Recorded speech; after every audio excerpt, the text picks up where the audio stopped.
Hello and welcome to a brand new Arseblog Arsecast right here on arseblog.com. How are you? Hope you're well. I hope this decade is going as swimmingly for you as it is for Arsenal Football Club. Yet to lose a game, yet to even concede a goal, yet to play more than one game. But hey, fuck it. Start as you mean to go on, I say. And if you start with a 2-0 win over Manchester United, that's a good way to get yourself going. Of course, if this was the start of a season, we might be in better shape. It's not. It's just the start of a new year and a new decade. We're midway through a season, which, is kind of in the toilet. But we take our enjoyment where we can get it these days. And that was thoroughly enjoyable stuff against Manchester United. So we are going to talk about that game. We're going to talk about the some of the performances, some of the individuals, the impact of Mikel Arteta on this team, this club, this fan base has been phenomenal in just a couple of weeks. And, we're feeling better about things. We've gone from feeling some sort of festering despair, and now it's a kind of Lego-haired optimism. If only there were a song that summed that up perfectly. If only. Everything is awesome. Everything is cool when you're part of a team. Everything is awesome when we live in our dream.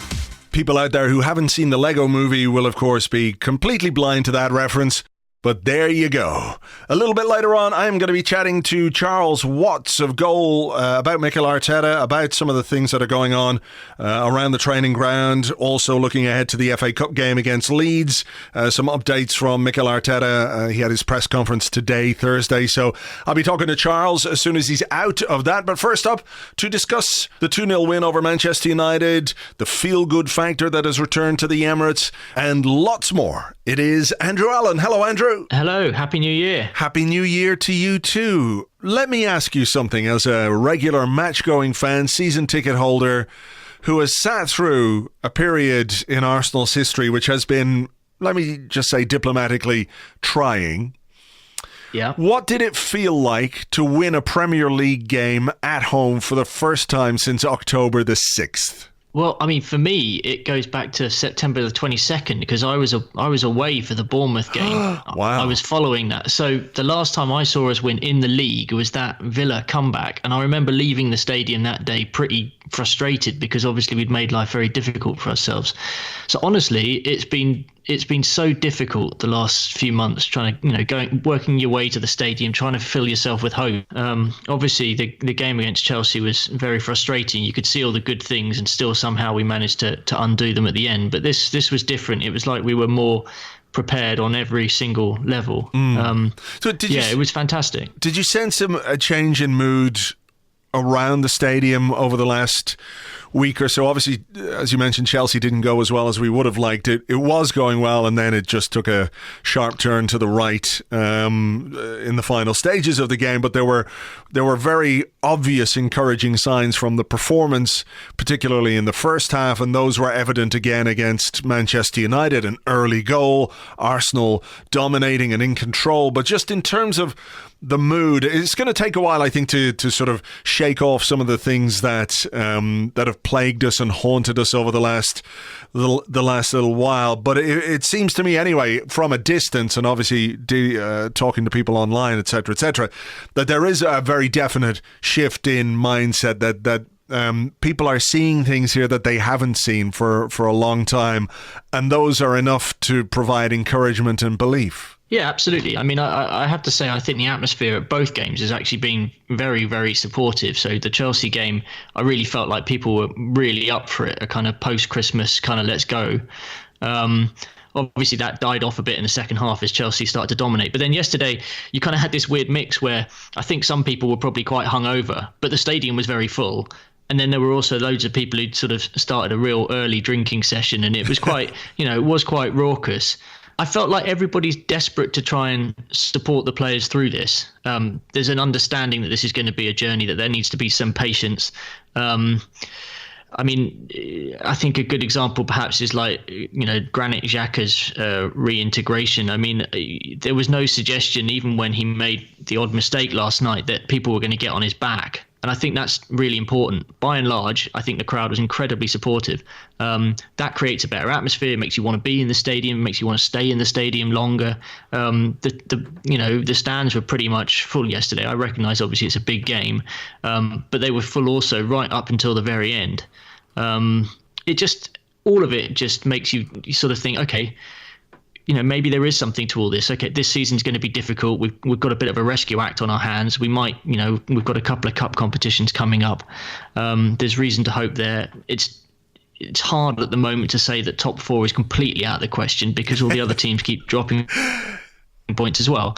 I think that's very unlikely, but it's the start of something. I love that. Like, we've won one game in 15 and you're like, maybe top four is not quite out of the equation. There's nothing like the honestly, optimism. No, you I look agree. at the table, it's crazy. I know, I agree. It is crazy, and a few wins will send us rocketing up the table, I'm sure, but it is just the fundamental hope and belief and optimism that we have to have as football fans, which makes you go, well, maybe if everything just comes together. I think there's something to be said for the change in mood that we could even consider having that conversation or not completely ruling it out. And I think there's something very interesting about the fact that, Arteta has understood that the connection between the fans and the team and maybe even sections of the club itself has been, if not broken, certainly damaged, and he's been out to repair that from the very start.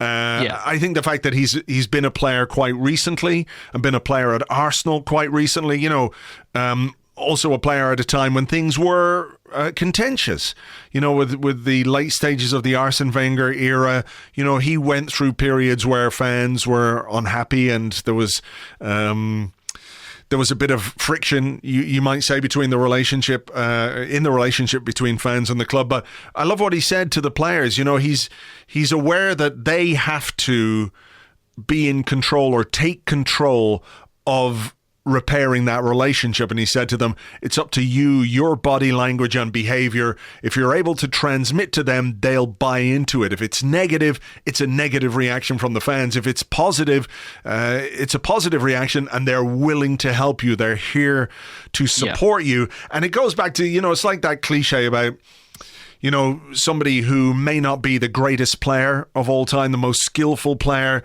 but if they put in the hard work, if they put in the effort and the running, fans will connect with that. And I think that's what he's asking from these players, on a very fundamental level, is just to work hard so that fans will get on board with you, so that the job of then implementing the tactical elements of what he's doing become easier because players have got fans on side. Absolutely. I mean, I think everything has I think they're doing everything they can to kind of give off good vibes, as it were. I mean, I noticed very quickly that the players now have started doing team huddles before the game. Just little things like that. They're kind of like visual signs to the crowd that the players are all in it together, right? On social media, you get the feeling the players are interacting with more positivity towards one another, particularly after Bernd Leno made his mistake. There was a lot of players kind of, when he made a post on Twitter or something, kind of being straight in there saying, don't worry about it. Definitely the body language thing, I think, is something that Arteta's tried to talk about to the players. And it's obvious in the stadium. I mean, Arsene Wenger used to always talk about it. In England, sometimes a player, when he makes a tackle, he'll get a roar like there's a goal in another country.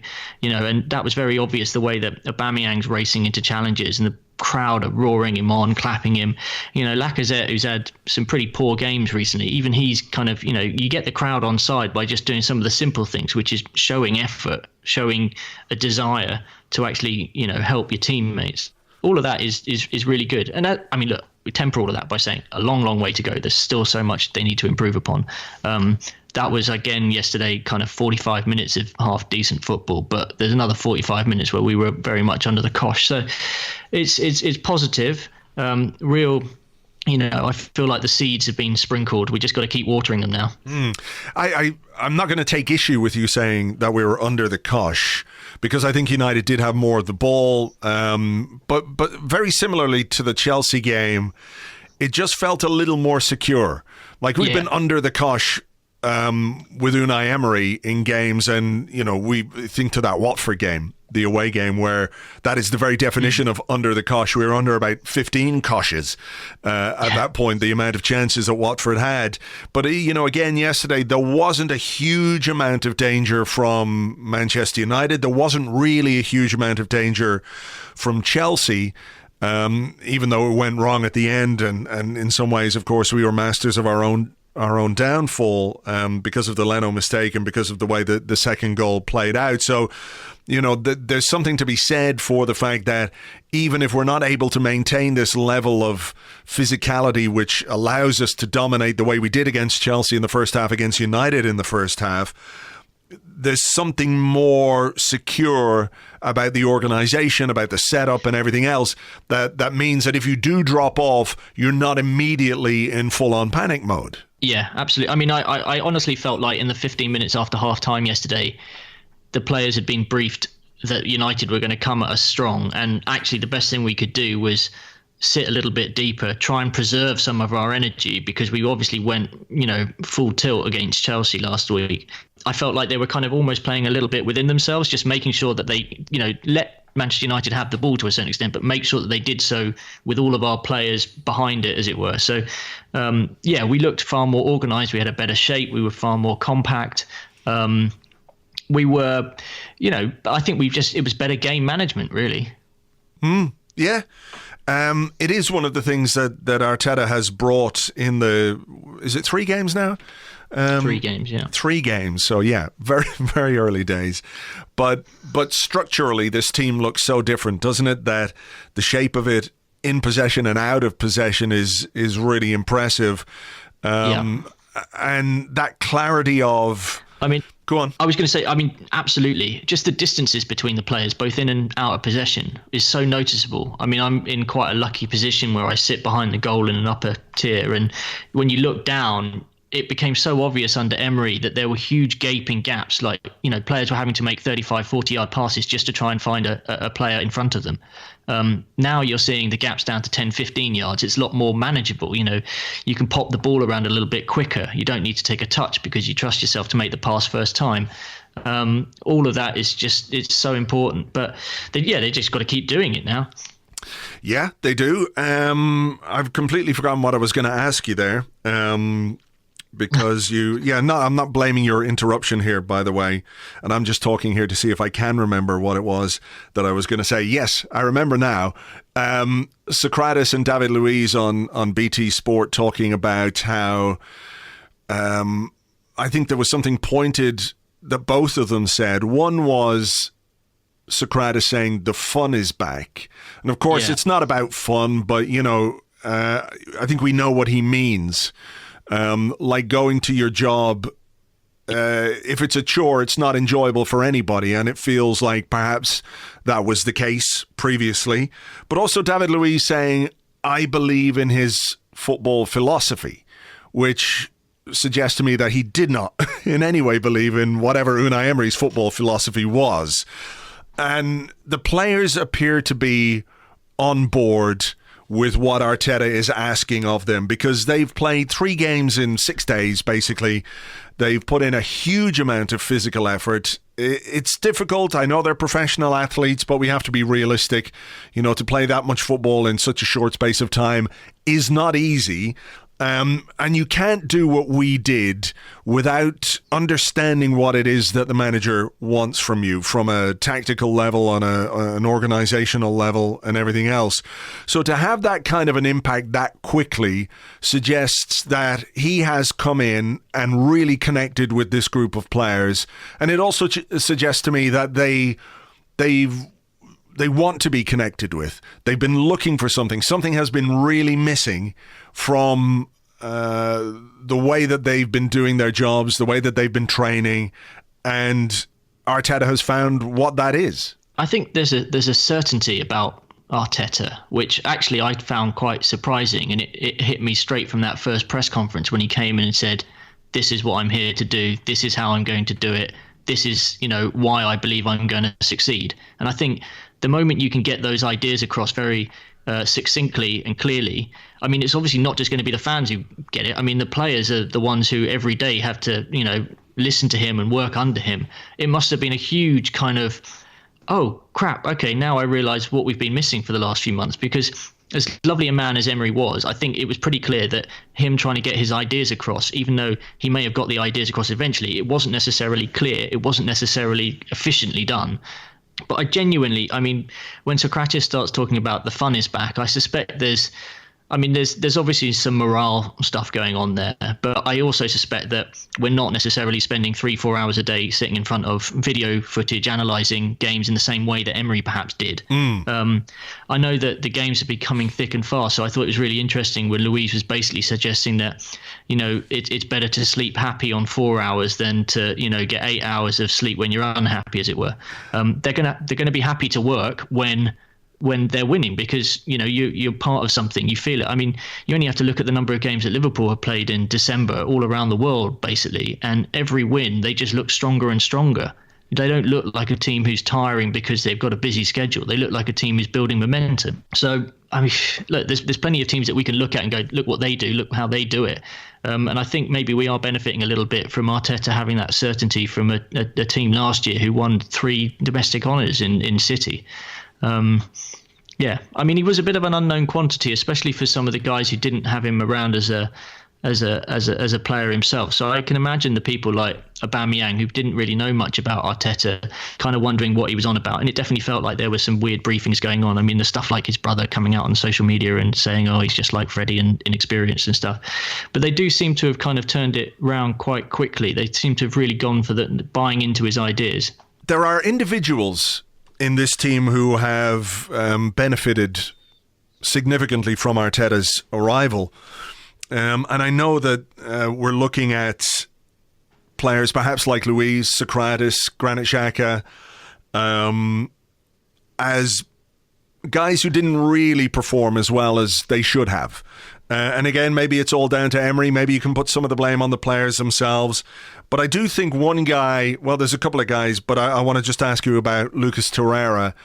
I'm sitting here now just thinking about how Unai Emery used him, how he struggled to find an effective place in the team for him, despite Torreira showing when he first arrived that his best position was deep in midfield.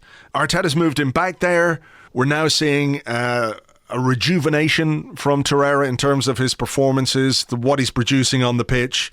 It seems like it would have been a simple thing for Emery to do, to play him in his best position, but he, for some reason, didn't want to do that, maybe because he didn't believe in his physical attributes in that role. But, when we look at this squad and we think about who is going to be a key component of Arteta's team, he really stands out for me. Yeah, without a doubt. I mean, the more I kind of look back on those quotes where Emery was saying that he preferred to play Torreira as a sort of more advanced player, the more I'm just baffled by it, really. I mean, if the player himself is so adamant that he's not that type of player, it just seems so strange. But, I mean, yeah, it's simple things, right? Talk to the players, ask them what position they best fancy, then see if it works for you and your setup. I mean, I don't understand how you could take a player like Torreira, who performed so well in that position in so many games last season, and then decide that he's not the right fit for that. I recognise that Emery's favourite was very much Matteo Guendouzi. It felt like maybe Guendouzi was a bit more his man, despite the fact the two of them arrived at the same time. And maybe, Matteo's sort of tired a little bit. He may well have a future if Xhaka's going to stick around. But it's been a revelation watching Torreira, because what you need is someone who's willing to snap into challenges, sort of retrieve the ball, make those quick turnarounds, start a counter-attack. It's everything that we've been missing in midfield. So, yeah, I mean, it's great to see him benefiting. I mean, I think, he's going to have we need someone else who can do that role behind him, because he's going to be absolutely knackered in a few weeks' time if we're asking him to do it week in, week out. So we need to find and train up somebody inside the squad, I guess, who can also do that same role. I don't know whether the likes of Joe Willock are necessarily the right person. Maybe we'll go and look in the transfer market for someone, but it's vitally important.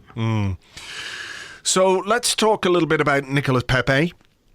who scored the opening goal against Manchester United. He was given a start. It was his first start, I think, since we played Man City. I think he started that game. He did start that game and didn't start any of the subsequent games. And there were comments, of course, from Arteta about how he has to have confidence in a player to be, willing to give him a start, and suggestions that perhaps in training he needed to work hard. And I think those things are probably true.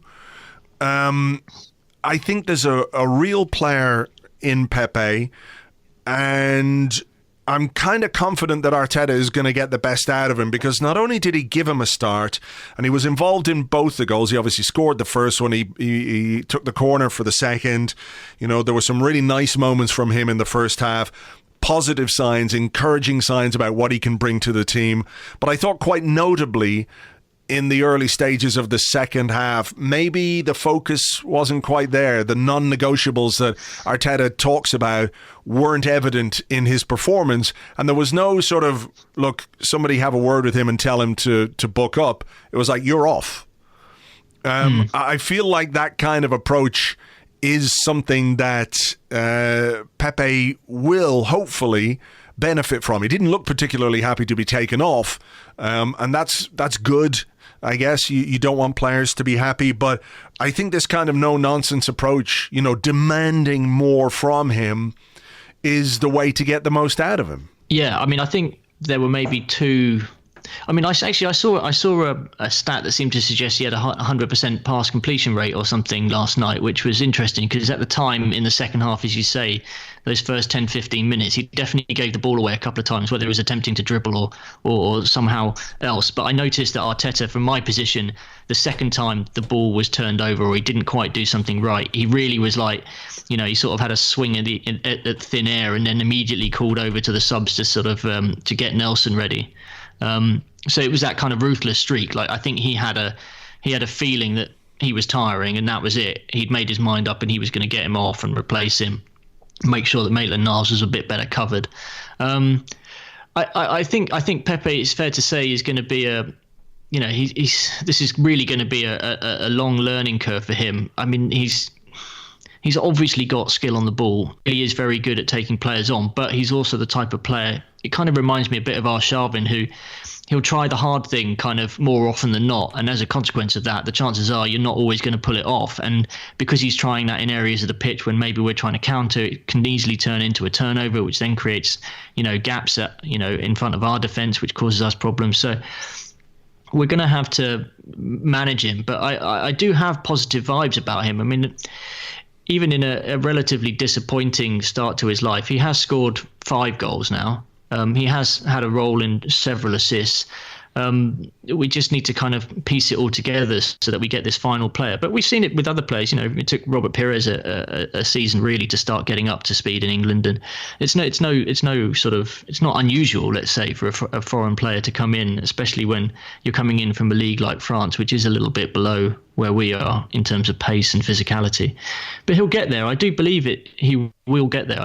Someone was saying recently that, Son had a pretty disappointing first season for Spurs, and I kind of see similarities because they're both kind of pacey players who operate predominantly on the wing. And I think that, if we can get Pepe a bit stronger, he'll be much better ready to cope with 90 minutes. I still don't think you're necessarily going to get like a proper tracking back all of the time type of player. He may be a little bit of a luxury, but we'll see if Arteta stands for that in the long term, because obviously he turned other players at City like Sane and Sterling into guys who could really do a full 90 minutes up and down a wing and beyond. Yes, and I think that is what he's going to be demanding of the players. That ability, even if you don't play 90 minutes, you've got to be able to do it, if necessary.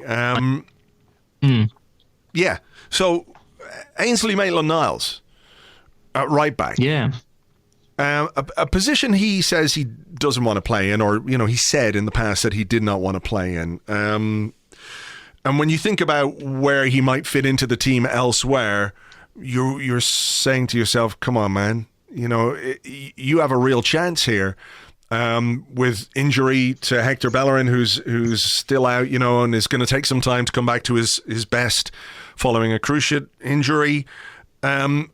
I look at him and I look at Bukayo Saka, I look at Joe Willock, who I know has had, a couple of recent cameos which maybe haven't been quite as impressive as some of his other performances.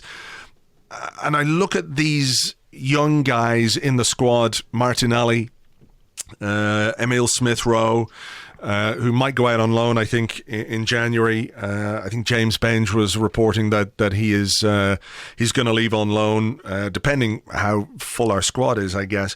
But these kids, we've talked about, Socrates, Luiz, Xhaka, Torreira receiving a bit of a boost, experienced players, Mesut Ozil, another one who has rediscovered some form in the system that Arteta is playing. But when we look at these young players, it feels to me like they're kind of perfect for Arteta for what he wants to do, in that he can mold them at this sort of nascent stage in their career to being what he wants them to be within the system that he wants to play.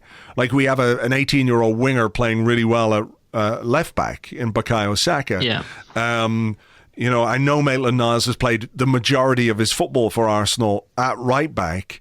And I think we might have to start considering that's what he is now. He's not going to be a winger, I don't think, unless, Arteta sees something in him when he's got another right back available to him.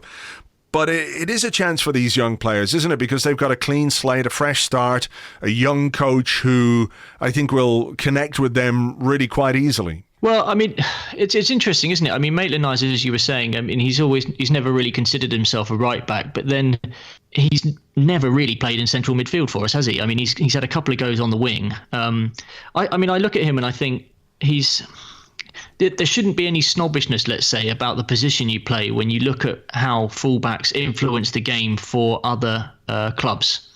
I mean, you only have to look at Liverpool, for example, and Robertson and Alexander-Arnold, and the way that they are influencing things for Liverpool. And you think, well, actually, if Ainsley Maitland-Niles wants to make it at Arsenal, why not do it from fullback, where the game has changed so much that a fullback can basically be the playmaker? He can be the winger that Ainsley Maitland-Niles says that he wants to be. Exactly. I thought what was really interesting is when you look at Saka and the way that he performed against Liège from that left back position, that, there he was. He scored a goal. He created another. There was a player influencing the game from a fullback position. I know a bit's been written about the fact that we're playing with a slightly more inverted fullback, so that someone like Maitland-Niles and Kolasinac on the left yesterday kind of step inside a bit more to midfield to offer a bit more of a passing option for, Xhaka and Torreira and Ozil and all the rest of it. So I think the way that we play will very much influence the way that they learn the role, and it will be easier to learn that role in a team which is more compact, because you'll be able to do a bit more forward play. You won't always be stuck tracking back, racing after wingers who've raced past you, as we were doing under Emery. So yeah, the structure will help the players learn the role. It's interesting because honestly, I don't think players should be so pigeonholed that they think, I can only play one position. I mean, we need players who can play in several positions, because you look at what happens to a team over the course of a season, an injury strike, and ultimately everybody's sort of left filling holes all the time. That's just part of the modern game. It's not unusual. I mean, teams in Italy used to do it back in the 90s. They used to have loads of players who were kind of, Grimondi-like. They could go and fill in wherever they were asked. And I think that's something we've kind of missed in recent years. We've had so many players who are so defined by certain roles that they can play that I just think they need to be a bit more flexible. And I think if you're flexible in a winning team, you're just going to be happy to be on the pitch. I think James Milner's a great example of that. Someone was talking recently about how many positions he's played for City and Liverpool over the course of the last 5 years, and obviously he's a player who's hugely decorated now. European titles, domestic titles, all of it. And that's just hard work. You do the basics well and you'll get picked wherever there's a gap. Yeah, it is. The versatility thing used to be seen as maybe an impediment to getting first team football, or to being a player who, you think about Alex Oxlade-Chamberlain, who never really nailed down a position at Arsenal. And we were always going, well, where is he going to play? What's his final position going to be? Is it going to be a winger? Is it going to be, wing back? I don't think that was anywhere he really particularly excelled. There were moments where we saw him play very well in central midfield, but Arsene Wenger very rarely used him there, not unless he had to. And now the versatility that you're talking about, yeah, it feels like it's a key component for most squads. So, go on. I was just going to say, I mean, it's particularly important for us to have versatile players at the moment while we basically go through what I expect to be something of a squad rebuild over the course of the next couple of windows, right? I mean, I expect to see players leave. And in the meantime, we may not always find players are up to speed, or they may not always be kind of quite right for the system. We'll have to adapt them and develop them and stuff. And in the meantime, all the players that we do have need to be as good as they can be in the roles that they're asked to do. Yeah, that was all I was going to say on that. No, that's fair enough. So, just to sort of bring things back down to earth, and I don't want to sort of put a dampener on anything at all, but are we jumping the gun at all here when it comes to Mikel Arteta? I think we've been careful to sort of caveat everything by saying it's early days, and it's clear to me that there's been a lot to like about what he's done in a short space of time, both how the team has performed, how he's communicated with the players and communicated with the fans and all those things. But, we've been a starving man in the desert, and somebody has just handed us a cheese sandwich that's been sitting out in the sun for 3 days. Anything you eat when you're starving tastes great. Do we need to be a little more constrained in the way we talk about stuff like this? Or, is it okay when things have been bad for a while to sort of really enjoy what's been good, even if what's been good is quite minuscule in the grand scheme of things? Well, I think what we need to do is we need to basically assess what our aims are for the rest of the season, and then how those aims are transferred to next season. And when I look at where we were a few months ago, what I wanted to see was Arsenal playing better football. I wanted to see our players playing to their potential, and then obviously you layer onto that things like qualification for the Champions League, winning silverware. Now, we've got 2 trophies that we could potentially win, the FA Cup and the Europa League, and both of those are going to be starting up pretty soon. I think looking to the rest of the season, though, I mean, this is really about developing things for next year. I know that we're desperate to qualify for the Champions League.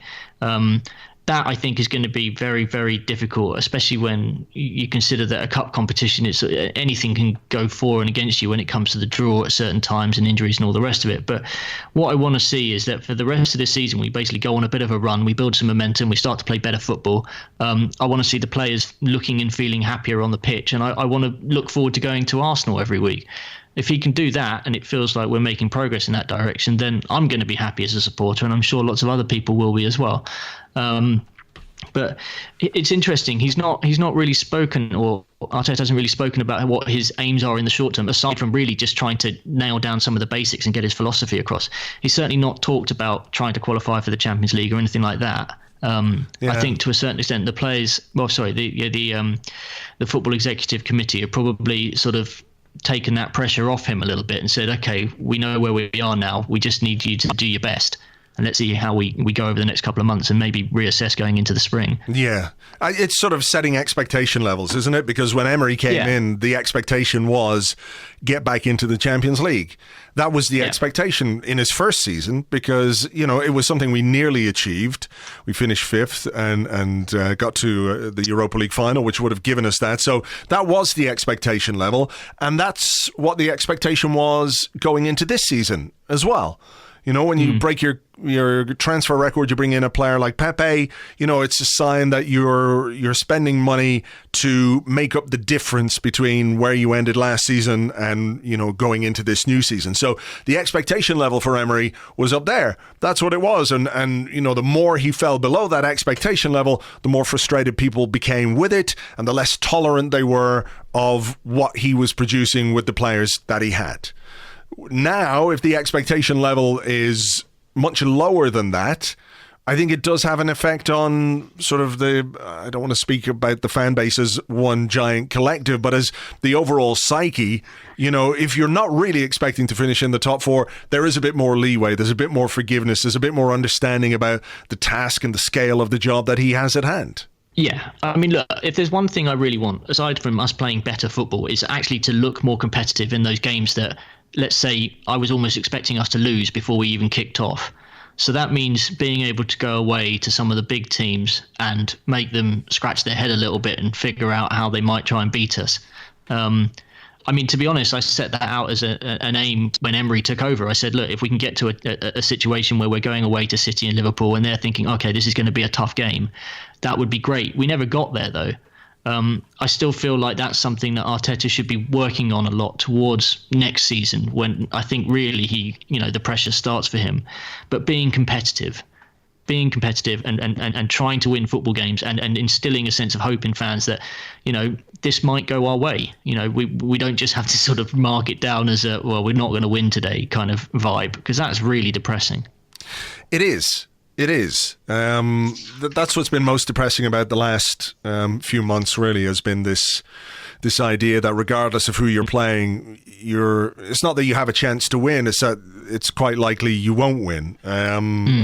So yeah, look, that turning around in and of itself is a really positive thing. Right, we better leave it there. Andrew, thank you as always for your time.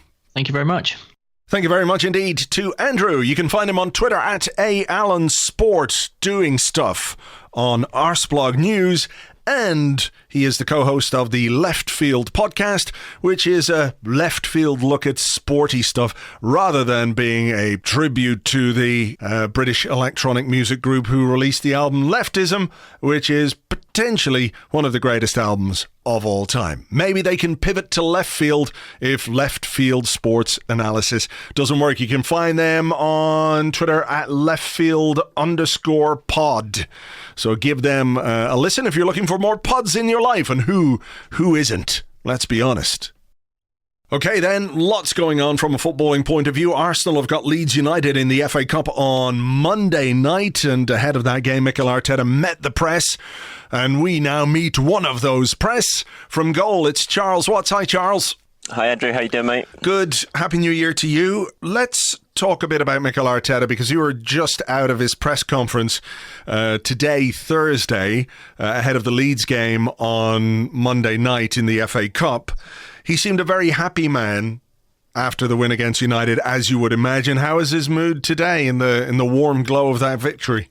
Yeah, very similar. He certainly is a happy man, and quite rightly so. It was a big win for him. It was a big win for Arsenal, and we came in. Well, I think we probably, by the time he sat in front of us here, it was only about 14 hours after he'd sat in front of us at the stadium last night, and he's still a very, very happy man. He'd been with the players this morning, just going over a few things, and you could there's just a good mood around the place, isn't there? I mean, the stadium yesterday, it was really noticeable. I mean, it carried on from the Chelsea game, because although the Chelsea game ended in a bit of a horrible fashion, it was so much positivity around the club after that performance and what the players put into it, and it just carried on against United. And I thought the mood in the stadium at the end of the game, with fans staying until the end and cheering the players off, he's created an atmosphere already. And just walking into the room today, you can sense it. He's a confident guy, and he believes in what he's going to do, and the players are beginning to buy into it. And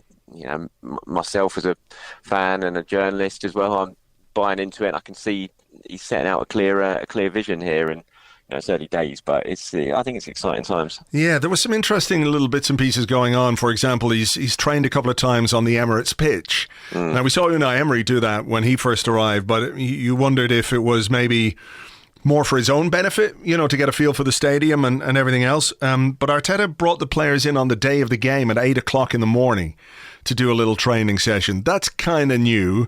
And it's small little details like that when you win a game against United that people will pick on, or pick out, I should say, as something different. Bringing a change to training. It's not just London Colney, as people know, is a very comfortable place for the players, which isn't to say they don't work hard, etc., etc. But to sort of change things up a bit, it probably just shakes them out of a little bit of a comfortable mindset.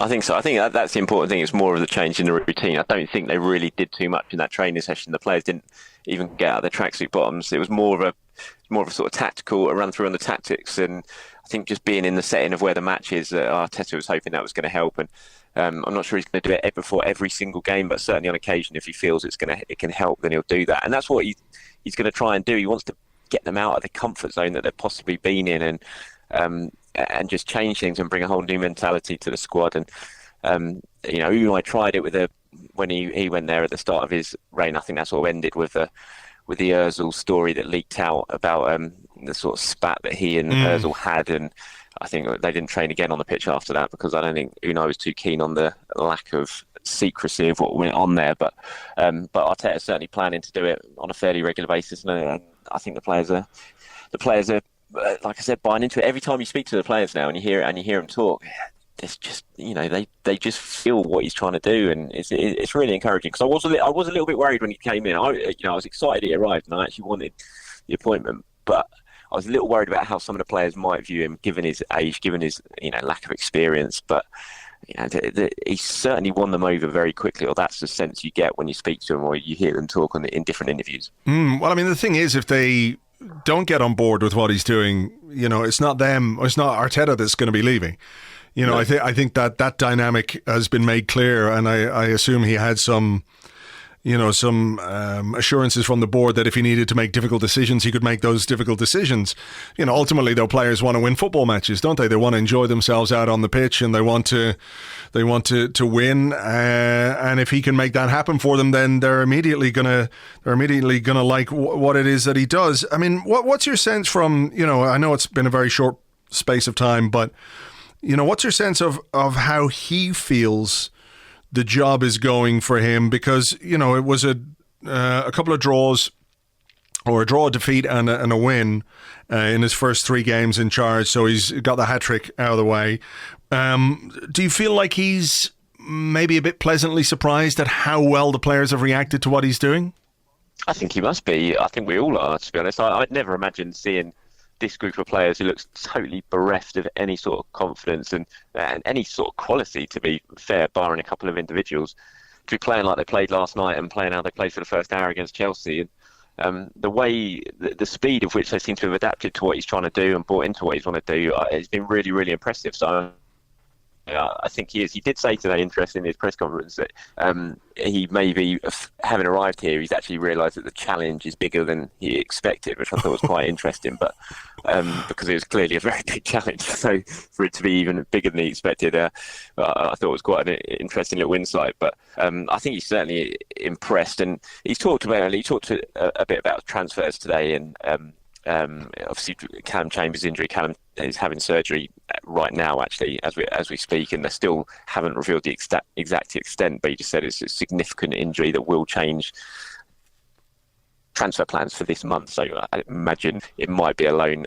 They might be looking at bringing in a loan cover that they weren't really expecting to.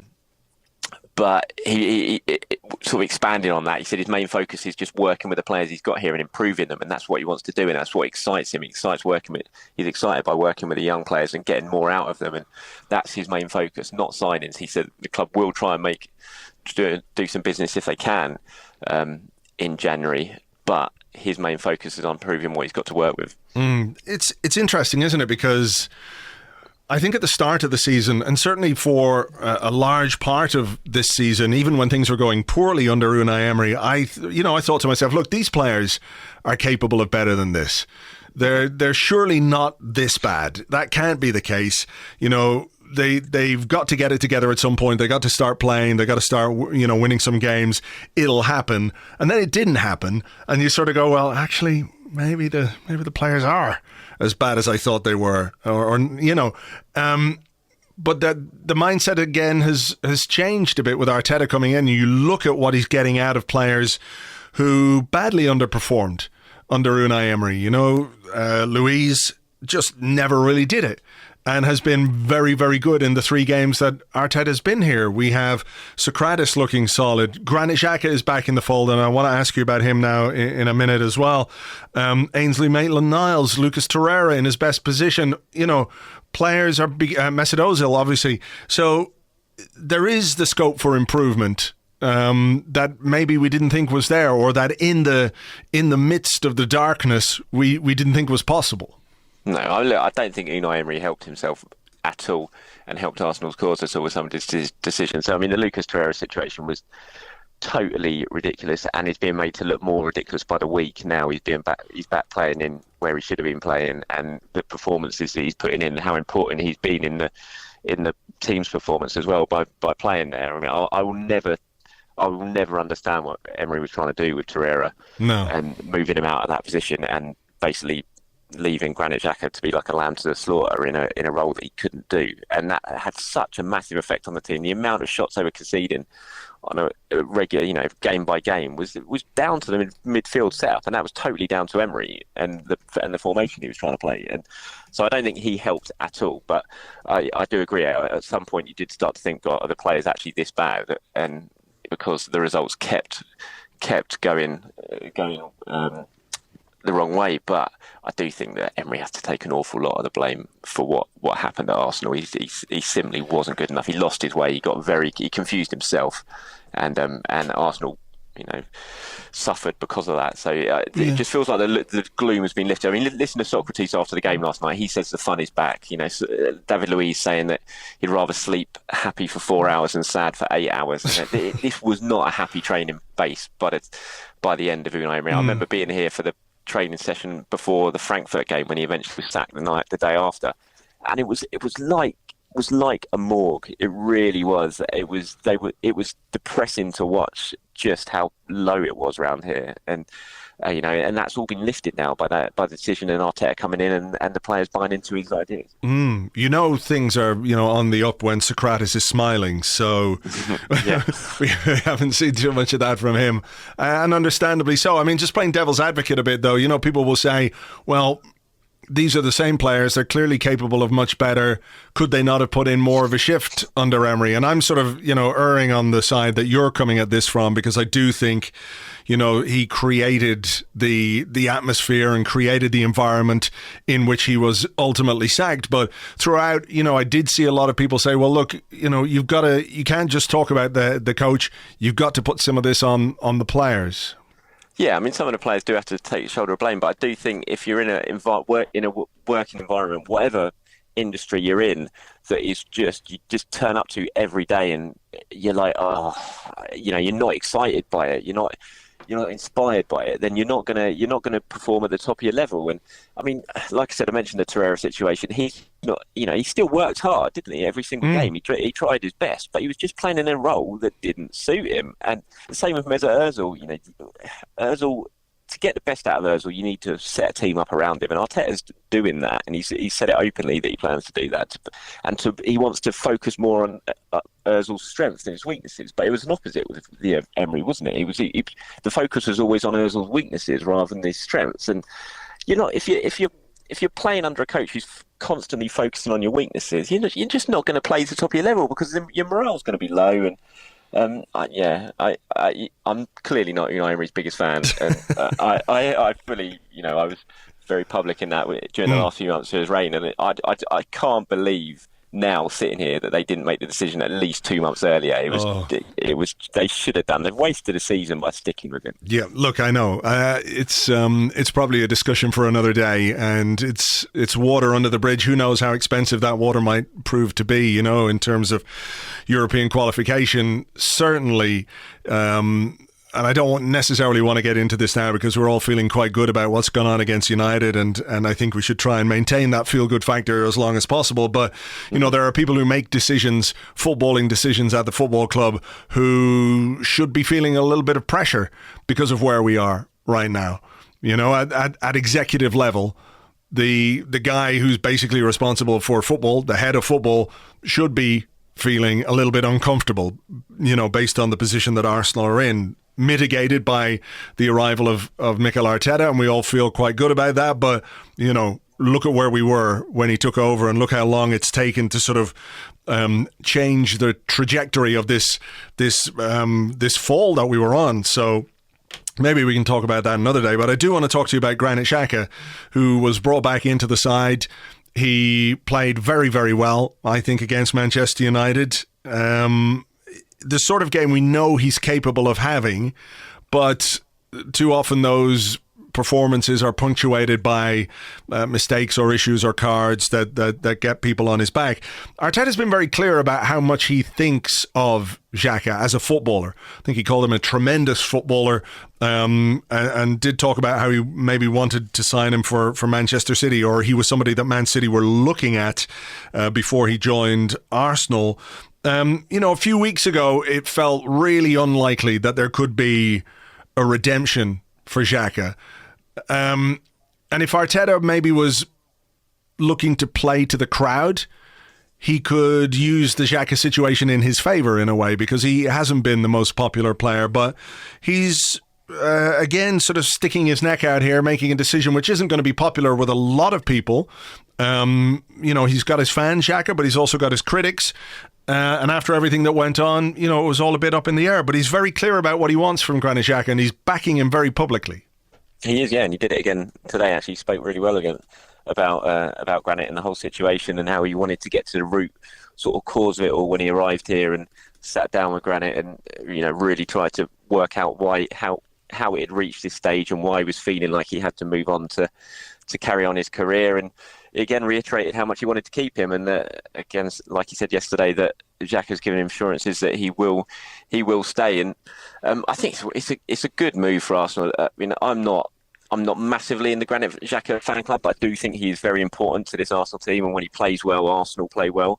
And playing alongside Torreira, but slightly in an advanced role of Torreira, he's a very good player. He showed that last season before Emery inexplicably swapped him round, and he played really well against United. And what he brings to the team, no one else can do. So when Xhaka's not available, you really see how much Arsenal miss him. And like I said, if he's playing well, he makes Arsenal tick, and he played very well against United. And shown really good leadership. And for someone so young and inexperienced as well, this was a really difficult situation to walk into, and he's handled it very, very well. He's got Xhaka back on side. He saved Arsenal a real issue in terms of the January transfer window, because if Xhaka had walked out now, like he would have done if Emery was still in charge, then it's like, how do you replace him in January for such an important position? I don't think Arsenal would have been able to, so they would have been far weaker. But now they at least get to the end of the season when you've got more of a chance to, if Xhaka does go, they can get in a proper replacement who they actually plan long term for, rather than a bit of a just a crisis signing that they've had to do because of something that's been thrust upon them 6 weeks before the window. Sure. So I think he's handled the situation really, really well. And Xhaka is an emotional guy as well. It's not easy to sit down with Granit Xhaka and talk about something like this and to get him back on side. So for Arteta to walk straight into it and to do it, and probably not have to just do it with Xhaka, but his dad as well, it's not the easiest of thing for a coach to do, and he seems to have done it and done it successfully, and credit to him for that. Yeah, I mean, the thing as well is that it also allows you to perhaps sell him properly in the summer, to work out time for him to go to whatever club he might want to go to if he is going to go in the summer.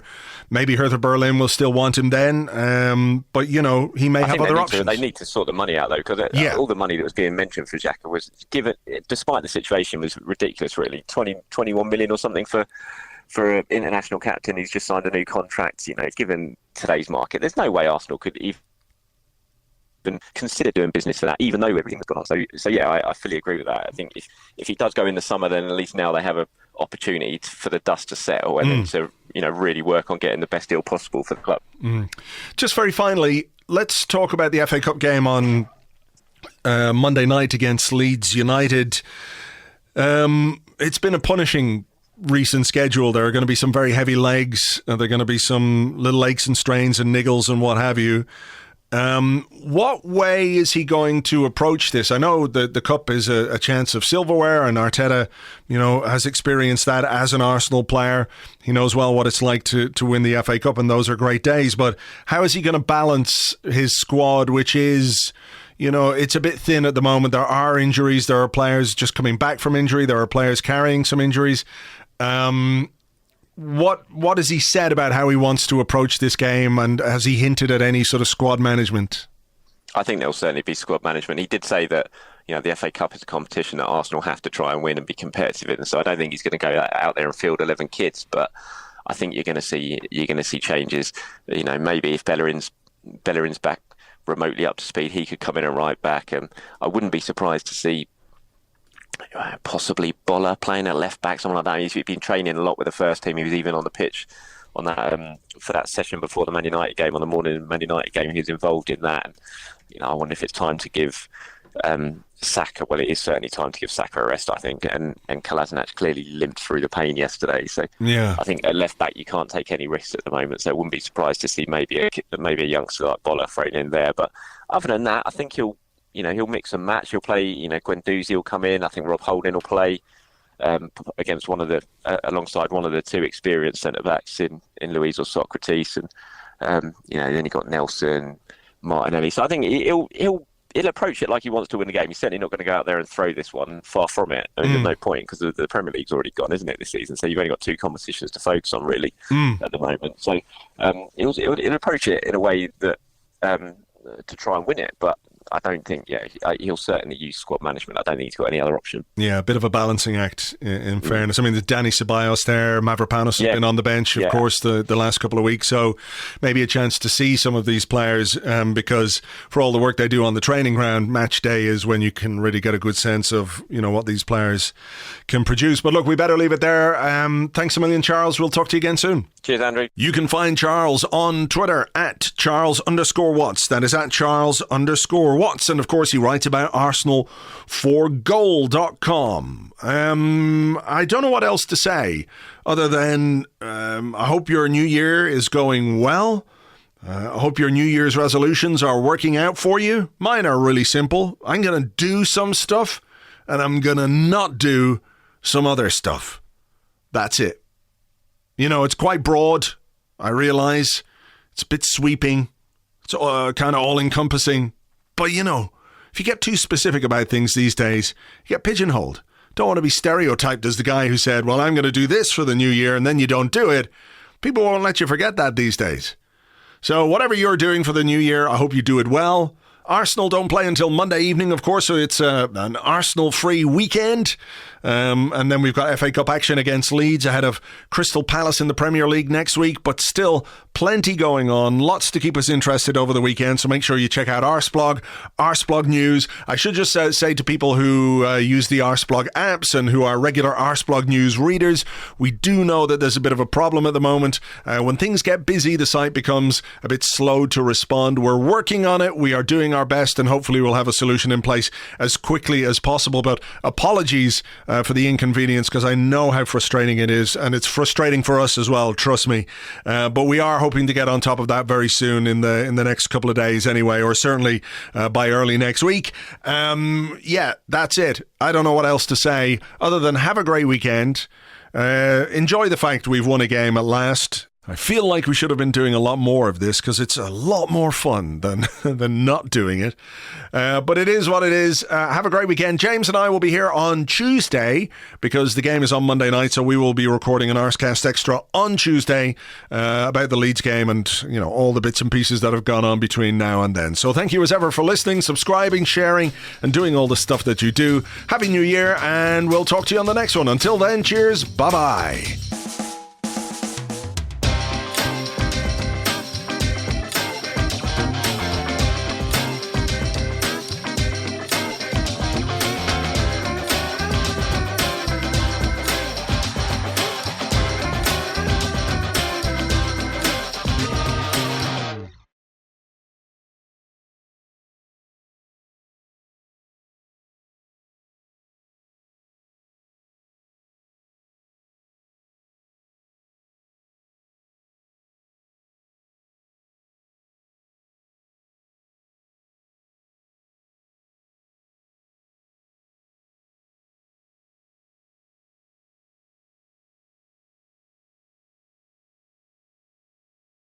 Hey, Josh, it's me, your dad, Stan. Oh, hey, Dad, how's it going?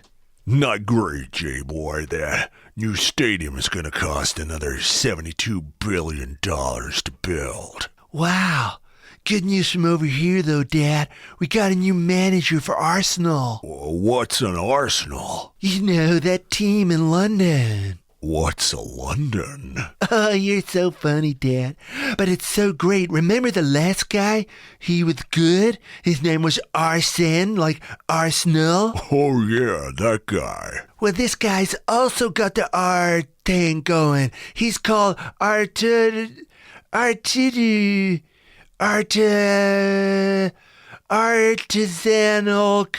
coffee. Arteta.